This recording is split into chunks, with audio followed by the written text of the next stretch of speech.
MP board कक्षा आठवीं MP board विज्ञान के कुछ बहुत इंपॉर्टेंट क्वेश्चन बता रहा हूँ बेटा मैं। ये जो प्रश्न बैंक है ना, इसमें से भी इम्पोर्टेंट बता रहा हूँ मैं तुम लोगों को, तो बड़े ध्यान से देखना, ठीक है।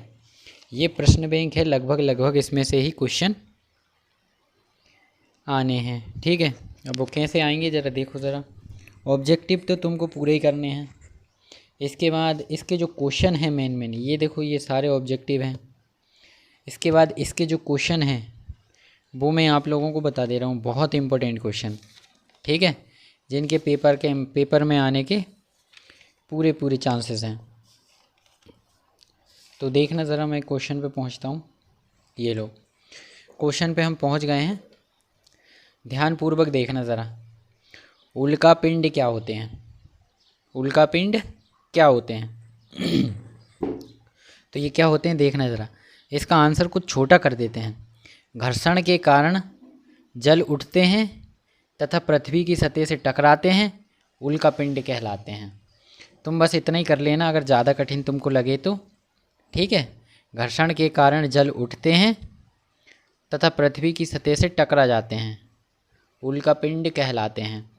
इसके बाद अगला क्वेश्चन देखना। अगला क्वेश्चन है ये, किसी परमाणु के नाभिक में पाए जाने वाले कणों का नाम बताइए। कोई परमाणु होता है और उसके नाभिक में, जैसे मान के चलो ये कोई परमाणु है और ये इसका नाभिक है, ठीक है। तो इसके नाभिक में क्या क्या होते हैं? एक तो प्रोटॉन होता है, एक न्यूट्रॉन होता है, ठीक है। इसके बाद अगला क्वेश्चन, नील्स बोर ने इलेक्ट्रॉनिक विन्यास के आधार पर किस सूत्र का प्रयोग किया? ठीक है, तो नील्स बोर ने 2n² का सूत्र का प्रयोग किया था। इलेक्ट्रॉनिक विन्यास को निकालने के लिए 2n² का प्रयोग किया था। तो 8वीं क्लास विज्ञान के पूरे इंपॉर्टेंट क्वेश्चन बता रहा हूँ, पूरे, ठीक है, एक ही वीडियो में सब कुछ पूरा। इसके बाद देखना ज़रा अगला क्वेश्चन, क्या कारण है कि गंगा नदी का पानी वर्षों तक नहीं सड़ता? क्या कारण है गंगा नदी का पानी वर्षों तक नहीं सड़ता है? तो देखना ज़रा, गंगा नदी में बैक्टीरियाफेज नामक विषाणु पाया जाता है जो जीवाणु को नष्ट कर देता है। जब जीवाणु को नष्ट कर देगा तो फिर गंगा नदी का पानी नहीं सड़ता है, ठीक है। जब कोई गंगा नदी में जीवाणु होंगे ही नहीं तो पानी कैसे सड़ेगा, ठीक है। इसके बाद अगला क्वेश्चन देखो, हमें चंद्रमा चमकदार क्यों दिखाई देता है? तो चंद्रमा अपने ऊपर पड़ने वाले सूर्य के प्रकाश को परिवर्तित कर देता है, जिससे ये चमकदार दिखाई देता है, ठीक है। चंद्रमा जो है, सूरज का प्रकाश इसके ऊपर पड़ रहा है, वो उसको परावर्तित मतलब वापस लौटा देता है, ये चमकदार दिखाई देने लगता है। हम चंद्रमा का केवल वह भाग देख पाते हैं जो, आगे देखो,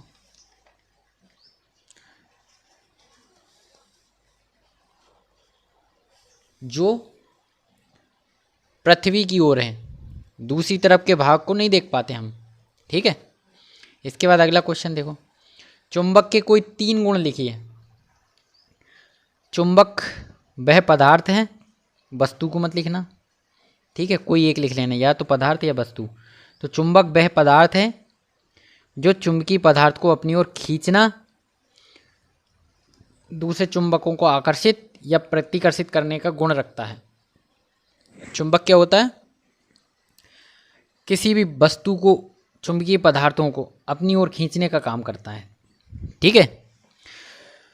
चुंबकीय क्षेत्र अदृश्य होता है, चुंबकीय क्षेत्र दिखाई नहीं देता है, उसके आसपास चुंबकीय क्षेत्र है। यदि जैसे मान के चलो, सपोज तुम्हारे पास 2 चुंबक हैं, ठीक है, मान के चलो ये एक चुंबक है ना। अब इसका ये जो चुंबकीय क्षेत्र है वो इतना है, ठीक है। अब ये पेन यहाँ पे है तो कोई दिक्कत नहीं है। अगर ये पेन इस चुंबक क्षेत्र के दायरे में आएगा तो वो इस तरह से खींच लेगी और यूँ चिपक जाएगी, ठीक है। तो यही गुण पाया जाता है चुंबक में, ठीक। इसके बाद इसके गुण देखो, ये चुंबकीय पदार्थों को अपनी ओर आकर्षित करता है, मतलब अपनी तरफ खींचता है। चुंबक चुंबकीय पदार्थों को अपनी तरफ खींचता है। स्वतंत्रता पूर्वक लटकाने पर सदैव उत्तर दक्षिण दिशा में ही ठहरता है। चुंबक को तुमने लटका दिया धागे से, तो हमेशा ये कहाँ ठहरेगा? दक्षिण दिशा में, उत्तर दक्षिण दिशा में। ठीक है। चुंबक के दो ध्रुव होते हैं, एक ध्रुव का नाम है उत्तरी ध्रुव, दूसरे ध्रुव का नाम है दक्षिणी ध्रुव। ठीक है। इसके बाद अगला क्वेश्चन देखो ज़रा। इलेक्ट्रॉन पर किस प्रकार का आवेश होता है? इलेक्ट्रॉन पर ऋण आवेश होता है। ये ऑब्जेक्टिव में आ सकता है। ठीक है, ये दोनों क्वेश्चन ऑब्जेक्टिव में आ सकते हैं एक एक नंबर में। किसी परमाणु का द्रव्यमान कहाँ होता है? तो परमाणु का जो द्रव्यमान होता है वो नाभिक में होता है। ठीक है। इसके बाद अगला क्वेश्चन देखना, डायरिया होने पर ORS का घोल क्यों देना चाहिए? डायरिया होने पर ORS का घोल क्यों देना चाहिए? ORS का फुल फॉर्म होता है ओरल रिहाइड्रेशन सॉल्यूशन। ठीक है। फिर इसके बाद ये छोड़ देना, इसके बाद यहाँ से करना, डायरिया के समय दस्त और उल्टी की वजह से शरीर में पानी की कमी हो जाती है। डायरिया हो गया तो उसकी वजह से उल्टी होती है, दस्त होता है, तो शरीर में पानी की कमी हो जाती है, इसलिए ORS का घोल दिया जाता है। ठीक है। इसके बाद अगला क्वेश्चन देखो, स्थिर वैद्युत बल किसे कहते हैं? स्थिर वैद्युत बल किसे कहते हैं? जब दो आवेशित कण अंतरिक्ष में स्थिर होते हैं तब एक दूसरे के द्वारा आरोपित उन पर लगने वाले बल को स्थिर वैद्युत बल कहते हैं। मतलब देखो, जब आवेशित कण अंतरिक्ष में होते हैं, कोई आवेशित कण है, दो आवेशित कण हैं, अंतरिक्ष में हैं, और एक दूसरे को आरोपित, जब एक दूसरे पर आरोपित उन पर लगने वाला बल अस्थिर वैद्युत बल कहलाता है। ठीक है। अगला क्वेश्चन देखना, तारामंडल किसे कहते हैं? दो तारामंडलों का नाम बताओ। पहचाने जाने योग्य आकृतियों वाले तारों के समूह को तारामंडल कहते हैं। देखना ज़रा क्या बोल रहा हूँ। जिन तारों को पहचाना जा सकता है उनको तारामंडल कह देते हैं। ठीक है, समझ में आ गया? ठीक। इसके बाद क्या है, कोई दो तारामंडल के नाम बताने थे, तो एक तो है सप्तऋषि। कौन सा है? सप्तऋषि। और दूसरा है एक ओरोएन। ठीक है। इसके बाद देखना अगला क्वेश्चन, सभी क्वेश्चन नहीं करवा रहा हूँ, ये बहुत इंपॉर्टेंट है इसलिए तुमको बता रहा हूँ। इसके बाद आगे के जो क्वेश्चन है पूरे पूरे छोड़ देंगे अपन, है ना। तो स्टार्टिंग वाले ये बहुत इंपॉर्टेंट हैं, इसलिए मुझे ये सब करवाने पड़ रहे हैं। ठीक है। कोलतार के कोई 3 उपयोग लिखिए। कोलतार जो होता है उसके 3 उपयोग लिखिए, उसको हम किस किस चीज़ों में उपयोग कर सकते हैं, है ना। कोलतार जो है गाढ़ा और बहुत काला, गंध वाला, लगभग 200 पदार्थों से मिलकर बना होता है। ठीक है, मिश्रण मतलब मिलकर बना है 200 पदार्थों से। इसके बाद इसका उपयोग दैनिक जीवन में किया जाता है। इसका उपयोग दैनिक जीवन में किया जाता है, जैसे पेंट, रंग, प्लास्टिक, विस्फोटक व दवाइयाँ आदि का निर्माण होता है। विस्फोटक व दवाइयाँ आदि का निर्माण होता है। ठीक है। इसके बाद अगला क्वेश्चन देखो, हमें जीव विविधता का संरक्षण क्यों करना चाहिए? ये भी बहुत इंपॉर्टेंट है। हमें जैव विविधता का संरक्षण क्यों करना चाहिए? हमें जैव विविधता का संरक्षण इसलिए करना चाहिए क्योंकि ये हमारी राष्ट्रीय परंपरा है। ये कठिन है, इसको छोड़ देना। क्योंकि ये हमारी राष्ट्रीय परंपरा है, जिससे विलुप्त प्राणियों को भविष्य के लिए जीवित रख सकते हैं। इसके बाद अगला प्रश्न है, उर्वरक तथा खाद में 3 अंतर लिखिए। उर्वरक तथा खाद में 3 अंतर लिखिए। बहुत इंपॉर्टेंट क्वेश्चन है ये, तो ज़रूर से पूछा जाएगा। ठीक है, बहुत ही इंपॉर्टेंट है। देखना ज़रा, उर्वरक में हम लिखेंगे इसका उत्पादन, मतलब हम इसको फैक्ट्रियों में बना सकते हैं। और ये खाद तो हम कहीं भी बना सकते हैं, खेतों में बना लो, ठीक है, कहीं भी बना लो। इसमें पादप, ये वाला छोड़ो, कठिन है ये। इससे मिट्टी को हुमस नहीं मिलता, ठीक है, और इससे मिट्टी में हुमस प्राप्त होता है। ठीक है ना। ये एक अकार्बनिक लवण है और ये एक प्राकृतिक लवण है। ठीक है। इसके बाद अगला क्वेश्चन, ऐसे दो उदाहरण दीजिए जिनमें लगाए गए बल द्वारा वस्तु की आकृति में परिवर्तन हो जाए। जैसे तुम कोई किसी भी वस्तु में ताकत लगा रहे हो और उसकी आकृति बदल जाए, मतलब वो पहले कुछ और था, तुमने थोड़ी सी ताकत लगाई कुछ और बन गया। तो जैसे गुब्बारा है, पहले पिचका हुआ रहता है और उसके बाद उसमें तुमने हवा भर दी तो वो फूल जाता है। ये इसके भौतिक परिवर्तन में अंतर आता है। इसके बाद स्प्रिंग का आकार, उसको तुम दबा भी सकते हो, छोड़ोगे तो वो वैसी हो जाएगी, है ना। ठीक है। इसके बाद अगला क्वेश्चन, गिरोह के अतिरिक्त सौर परिवार के अन्य दो सदस्यों के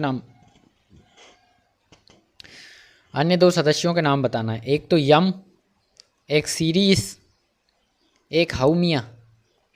ठीक है, ये इसके आंसर हैं। इसके बाद अगला क्वेश्चन देखना, सब क्वेश्चन नहीं करवा रहा हूँ, आगे के बहुत क्वेश्चन छोड़ दूंगा मैं, ये मुझे बहुत इंपॉर्टेंट लग रहे हैं, है ना।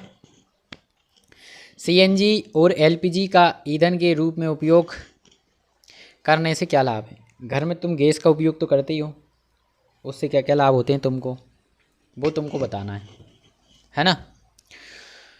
तो देखना ज़रा क्या करेंगे। सीएनजी और एलपीजी का उपयोग ईंधन के रूप में किया जाता है।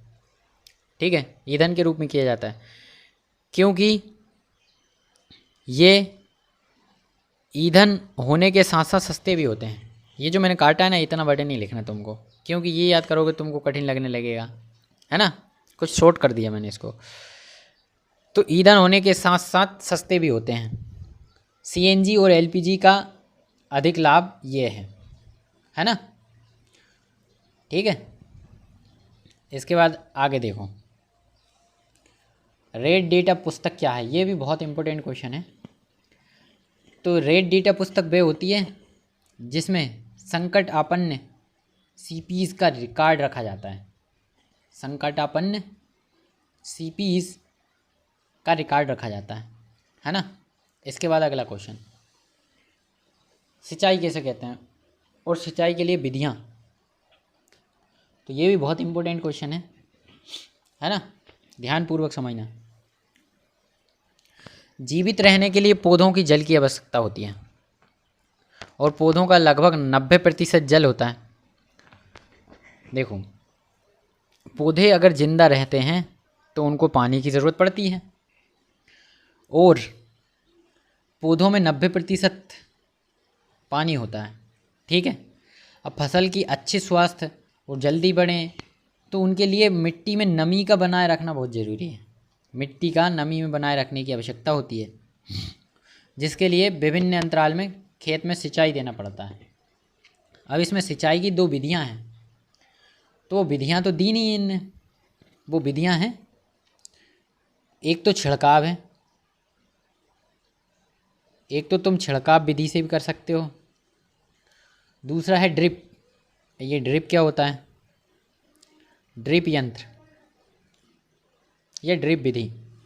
ड्रिप विधि वो होती है, लिख लेना आप, मैं बोल रहा हूँ, जिसमें पौधों को सीधे जड़ों में पानी दिया जाता है, बूंद बूंद करके, जिसमें पौधों की जड़ों में सीधे बूंद बूंद करके पानी दिया जाता है, जिससे पानी की भी बचत होती है। ठीक है। इसके बाद अगला क्वेश्चन देखो,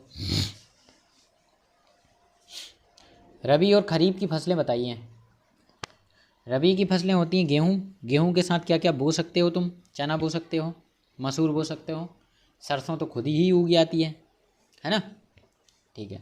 इसके बाद खरीफ की फसल, धान के साथ क्या क्या बोते हो, धान, मक्का, कपास, गन्ना, ये सब खरीफ की फसलें हैं। इसके बाद अगला क्वेश्चन, पेट्रोलियम के किन्हीं दो संगठक के नाम व उपयोग बताइए। तो इसको कैसे करेंगे, बड़े ध्यानपूर्वक समझना। दो संगठकों के नाम, एक तो एलपीजी है, दूसरा पेट्रोल है, बस इतना ही करना है, इसके अंदर कुछ मत लिखो, सिर्फ इतना ही। ठीक है।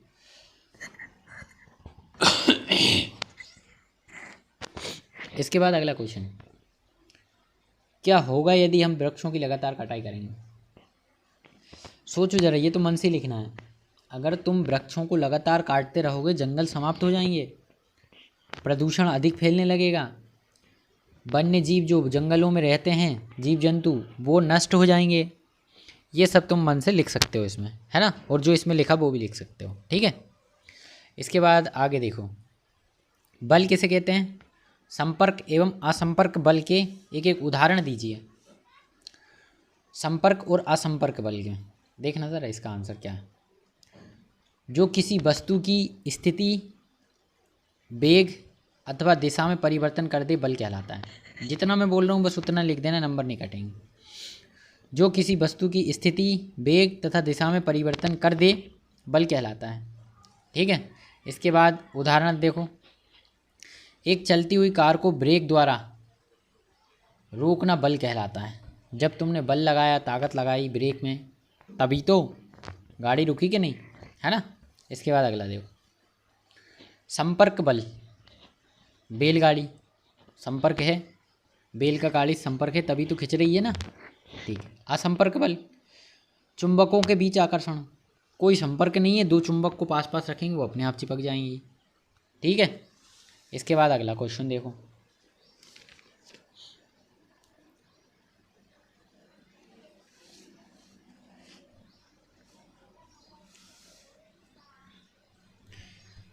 इसके बाद अगला क्वेश्चन है खरपतवार क्या है, हम उनका नियंत्रण कैसे कर सकते हैं। खरपतवार सीधी सिंपल सी भाषा में मैं बोलूँ, खरपतवार निंदाई होता है, निंदाई। बिना बोए हुए पौधे जो उगते हैं उनको ही खरपतवार कहते हैं, ठीक है। बिना बोए हुए पौधे उग जाते हैं फसल के अंदर। तुमने गेहूँ बोए और गेहूँ के अंदर घास हो गया, सरसों राई, इनको बोया नहीं, ये फिर भी उग गए, इनको ही खरपतवार कहते हैं। इनसे फसलों को बहुत हानि पहुंचती है ना। इसके बाद इनसे बचने के क्या क्या उपाय हैं। एक तो तुम निंदाई कर सकते हो, दूसरा तुम केमिकल दवाइयाँ डाल सकते हो, ठीक है। इसके बाद अगला क्वेश्चन देखना ज़रा,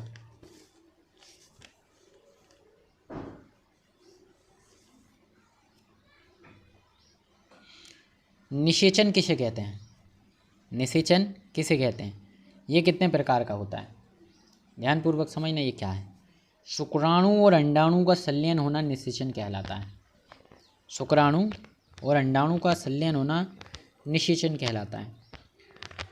इसके बाद ये दो प्रकार के होते हैं, एक आंतरिक निषेचन मनुष्य, गाय और कुत्ते में होता है, एक बाह्य निषेचन मेंढक, मछली आदि में होता है, ठीक है ना। इसके बाद आगे के क्वेश्चन अगर तुम देखना चाहते हो, वीडियो बहुत लंबी हो गई है तो कमेंट करके बोलो जल्दी से कि आगे क्वेश्चन और बता दो। अब बहुत कम क्वेश्चन बचे हैं, वेरी मोस्ट इम्पोर्टेंट, सिर्फ ओनली इम्पोर्टेंट है ना। इतने जितने बताए मैंने पूरे करने हैं, ठीक है ना। तो जल्दी से कमेंट करो मुझे और आगे की वीडियो में लेके आता हूँ।